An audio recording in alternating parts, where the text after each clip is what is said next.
വേദത്തെ മോഷ്ടിച്ചുഗ്രൻ ഹയഗ്രീവൻ തന്നൊരു നാൾ മത്സ്യമായി മാറിക്കൊണ്ട ദൈത്യചോരനെ ശാലേ വധിച്ചു ശ്രീനാരായണൻ. വേഗത്തെ വീണ്ടെടുത്തച്യുതൻ പിന്നെയ വാരിധി തന്നിലായി ലാലസിച്ചു. സത്യവ്രതനെയും സപ്തർഷിമാരെയും കാര്യം പരിരക്ഷ ചെയ്തു വിഷ്ണു. പാലാഴി തന്നിലായാണ്ടൊരു അദ്രിയെ മന്ധരത്തെ പാരം താങ്ങിടാനായി കൂർമ്മമായി കേശവൻ കാശിക്കങ്ങാഴി ശ്രീധരൻ ശ്രീപതി ശ്രീനിവാസൻ.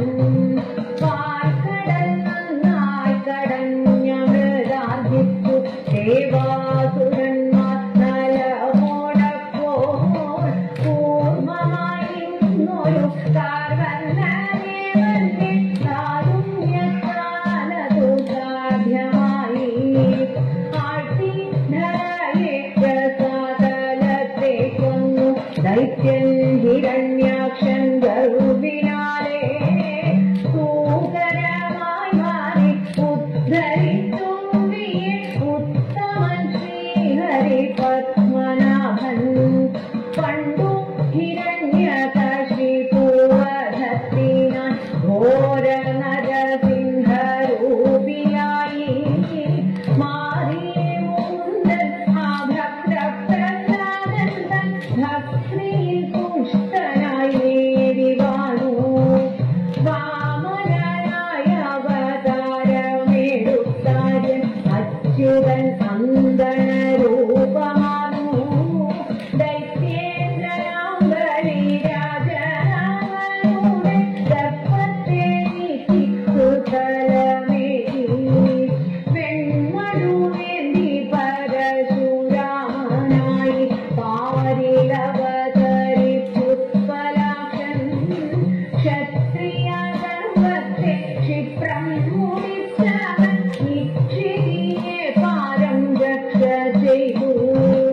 രാവണ നിഗ്രഹം ചെയ്തിടാൻ പാരില ശ്രീരാമനായി ജഗന്നാഥനീശൻ. ചാലമേ വന്നു പിറന്നു ദശരഥ പുത്രനായി പൂജ്യനാം നാരായണൻ. കൃഷ്ണസോദരൻ ബലരാമനായി വിഷ്ണു കൃഷ്ണാവതാരത്തെ പൂണ്ടു. പിന്നെ സോദരനായവർ ആടി പലനീല കാരിനാനന്ദത്തെ വാരം. അശ്വാരൂഢൻ കൽക്കിയായി വന്നണഞ്ഞിടും ഇക്കലി കാലാന്തേ വാസുദേവൻ.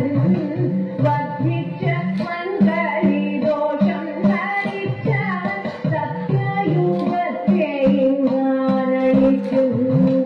ഗോവിന്ദ മാധവ വിഷ്ണു ജഗത്പതേ കൃഷ്ണ വാസുദേവ ശ്രീനിവാസ. ഗോവിന്ദ മാധവ വിഷ്ണു ജഗത്പതേ കൃഷ്ണ വാസുദേവ ശ്രീനിവാസ. കൃഷ്ണ വാസുദേവ ശ്രീനിവാസ. കൃഷ്ണ